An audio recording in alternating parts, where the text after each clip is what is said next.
आगे देखने के लिए थॉट को समाप्त करने का जो महत्व है, वही महत्व थॉट के अंत को पैदा करता है। इतनी सी बात है, इसे जटिल मत बनाइए। क्या इस बात पर हम स्पष्ट हैं? अगर मुझे तैरना है तो मुझे सीखना पड़ेगा। तैरने की इंटेंशन तैरने के डर से ज्यादा मजबूत होती है। यह इसलिए महत्वपूर्ण है क्योंकि थॉट सीमित है और उसकी लिमिटेशन का अपना एक स्पेस होता है, अपना एक ऑर्डर होता है। जब सीमित थॉट की गतिविधि समाप्त हो जाती है, तब स्पेस होता है। केवल ब्रेन में नहीं, बल्कि स्पेस। वो स्पेस नहीं जो सेल्फ अपने चारों ओर बनाता है, बल्कि वह स्पेस जिसकी कोई सीमा नहीं। जब थॉट स्वयं अपनी लिमिटेशन को पहचान लेता है और देखता है कि वही लिमिटेशन दुनिया में हैवॉक पैदा कर रही है, तो वही ऑब्जर्वेशन थॉट को समाप्त कर देती है, क्योंकि तब कुछ नया खोजने की तीव्र इच्छा होती है।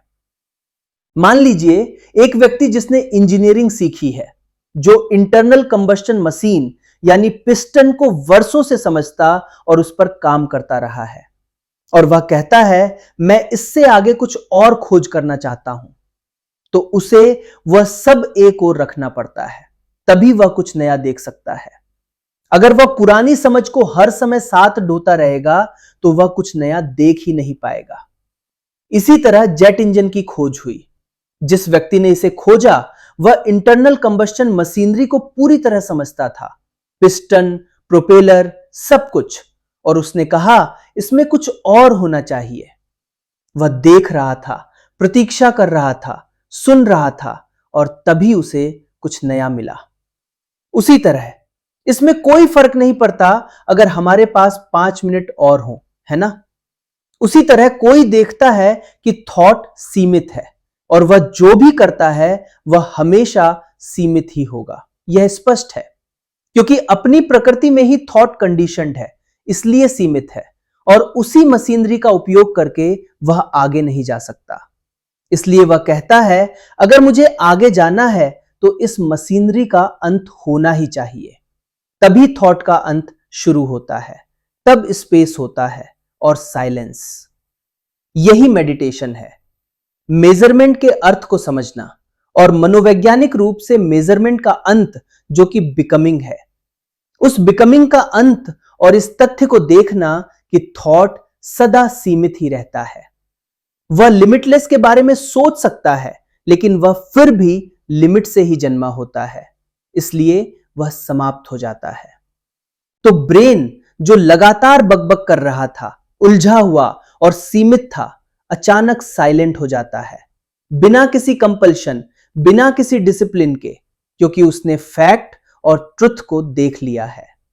और फैक्ट और ट्रुथ, जैसा हमने पहले कहा था, टाइम से परे होते हैं, इसलिए थॉट समाप्त हो जाता है।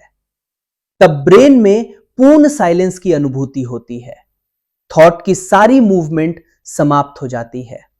वह समाप्त हो चुका होता है, लेकिन जब फिजिकल वर्ल्ड में आवश्यकता हो तब उसे फिर से एक्टिविटी में लाया जा सकता है।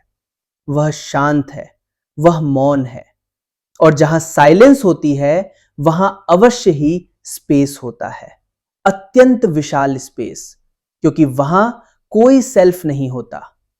सेल्फ का अपना सीमित स्पेस होता है। जब आप अपने बारे में सोचते हैं वह सीमित होता है और अपना छोटा सा स्पेस बना लेता है, लेकिन जब सेल्फ नहीं होता यानी थॉट की एक्टिविटी नहीं होती, तब ब्रेन में गहरी साइलेंस होती है, क्योंकि अब वह सारी कंडीशनिंग से मुक्त होता है, और जहां स्पेस और साइलेंस होती है वही कुछ नया संभव होता है, जो टाइम और थॉट से अछूता होता है। वह शायद सबसे पवित्र, सबसे सेक्रेड हो सकता है।